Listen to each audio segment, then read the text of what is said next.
4.1 angles formed by intersecting lines. In our few definitions here, um, so before we had a straight line and then you had a ray coming off of it. And as you recall, this was called a linear pair. And we had the linear pair theorem, which stated that the sum of those two angles was equal to 180 degrees, right? Because this is a straight line, so it's 180 degrees. Now we have something similar, and we're going to use the linear pair theorem a lot to kind of show it. Now we have two lines that cross. And when we have two lines that cross, they form not only linear pairs, but also opposite pairs. And those opposite pairs we're going to redefine as vertical angles. So if we have a pair of vertical angles, there's a unique property with these, and we can see it here pretty clearly. If I look at angle 1 and angle 2, that's a linear pair, right? But if I look at angle 2 and angle 3, that's a linear pair. So let's pick a value for angle 1. Say this is 110 degrees, right? Now I know that, oops, killed that. Now I know what angle 2 is, because these are supplementary. 180 minus 110, this one is therefore 70 degrees, right? And now since I know that angle 2 is 70, I know what angle 3 is. These two also make a linear pair, so therefore it's 110 degrees. So this means that opposite angles, or vertical angles, are congruent. Ta-da, the vertical angles theorem. So it's just a fact we need to know, that vertical angles are congruent. We can do a proof though. The proof here is a little weird. It's not, it'll be kind of your typical proof where over on the left side you have your statements and over on your right are the reasons. The proof here in your book is kind of like a flow chart style. So, sorry, it's a little small. Go ahead and see if you can fill in these missing blanks. The statements are in the bubbles, the reasons are underneath. Fill in those missing blanks as best you can, and then I'll go over them. So pause here. Angle 1 and angle 3 are vertical angles. That's our starting information, so essentially it's given. There we go. This one says angle, so we have two parallel lines of thought here. We're going to do them both at the same time.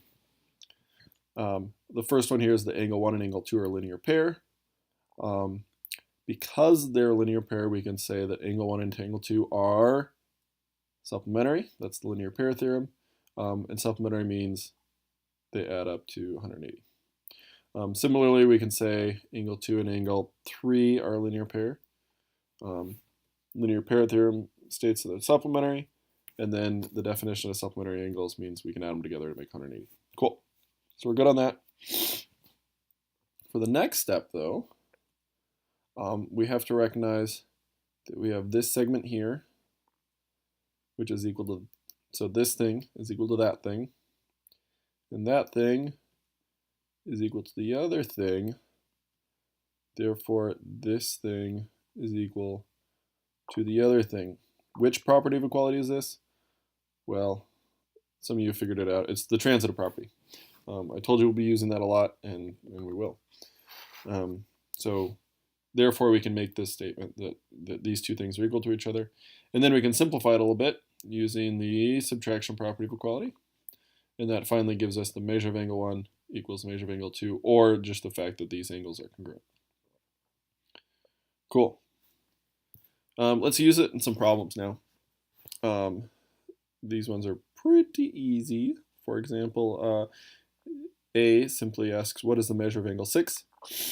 We know that this angle is 146 degrees, so therefore the vertical pair here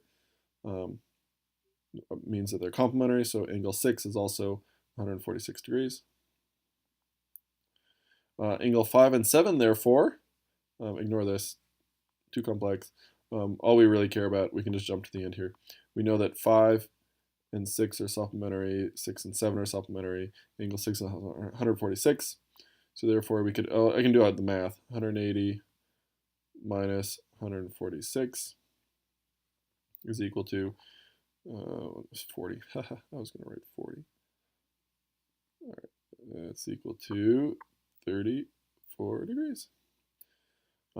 So both angle 5 and angle 7 are equal to 34 degrees. Okay, see if you can do 6 and 7 real quick. They're just algebraic versions. So angle 6, the measure of two vertical angles are 58 degrees and 3x plus 4. So I'm going to set them equal to each other, and then I solve for x. In this case, subtract 4 from both sides. It's me 54 equals 3x. Therefore, x equals, x goes in, it looks like a 9. Okay, x goes into 54. What is that, 10, 18 times? I'm going to say 18. 7, the measure of two vertical angles are given by the expression x plus 3 degrees and 2x minus 7. Again, they're vertical angles, so therefore their measurements are equal to each other. We can only say this because they're vertical angles now. If this was supplementary angles, we'd have to do something different, right? We'd have to set the sum of those two angles equal to 180. But because they're vertical angles, we can just say they're equal. We can now subtract x from both sides. Add 7 to both sides gives us 10 equals x. What is the measure of each angle? Well, 13 degrees. Cool.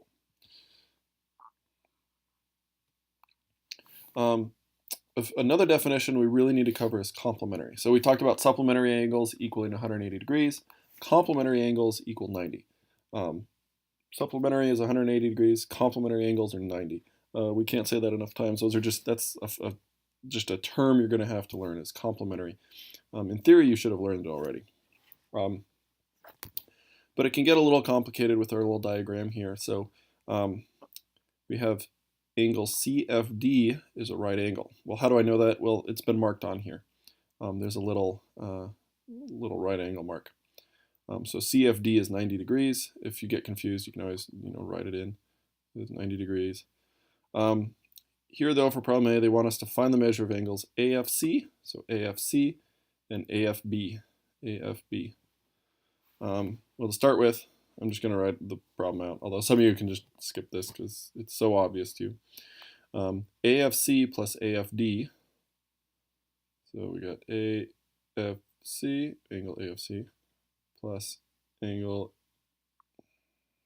oops, not AFD, plus angle CFD, CFD equals 180, because these are a linear pair.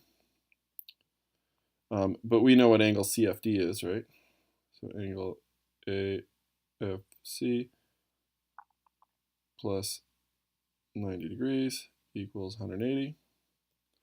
Therefore, angle AFC equals 90 degrees.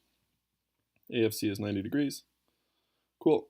And then finally, angle AFD, AFB, sorry, AFB, which is this one. I'll mark this one. So we found that one. And we want to find this one. AFB, again, I'm just going to write out how we can add them together. So we can say angle AFB plus angle BFC equals, in this case, we know that they add up to be 90 degrees. Therefore, angle AFB plus 50 equals 90, and angle AFB equals 40 degrees. Cool. See if you can do the next one here for part B by yourself. So pause.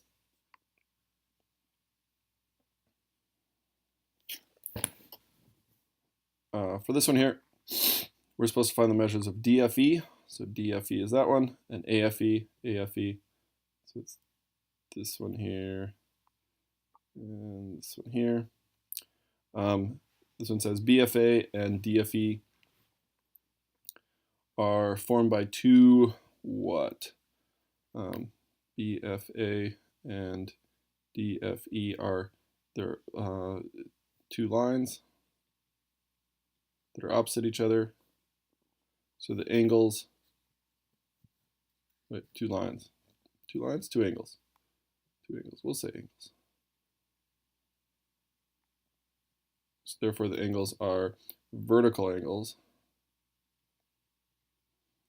So the angles are congruent.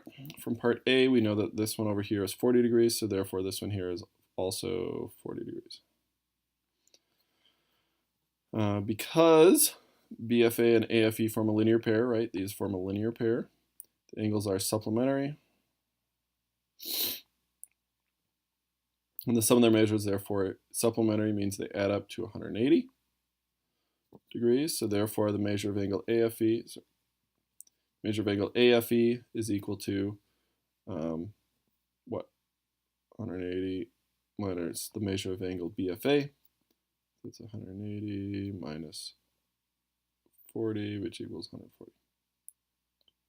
Cool. So hopefully you got 40 and 140 for your two answers there.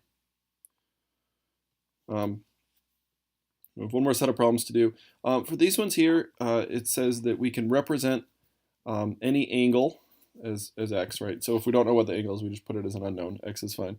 But the complement of that angle is going to be 90 minus x. So a real quick example, if say the angle is 5 degrees, the complement, what number plus this equals 90? Well, it's 90 minus x. So 90 minus 5 would be, what, 85? Do these values add up to 90 degrees? Yes, they do. So we have an angle and we have its complement, and we have a way to calculate that. So anytime it asks for an angle, we can just put in x. Anytime it asks for a complement, we can put 90 minus x. Anytime it asks for a supplement, we can put 180 minus x. And then we just have to translate these word problems into equations. So if it says is or equal to, we put an equal sign, and then we just solve for x once we get in all that. So see if you can do these. I'll pause real quick. So this one says the measure of an angle is equal to the measure of its complement. So this says the measure of an angle. So that's our unknown. We got x is equal to, hey, look at that, equal sign, the measure of its complement. And we decided the measure of its complement is 90 minus x. 90 minus x. So this is our equation. We just need to solve for x. Similarly, this one says the measure of an angle is twice. So hold on. Measure of an angle is, there's my equal sign, twice. So that means 2 times something, the measure of its supplement. And the supplement we decided is 180 minus x. So this is 180 minus x. Now both of these we can just solve algebraically. This one we get 45. This one we get 60 and 120. If you need help with the algebra, feel free to holler. But that's it we forgot for this one. Good luck.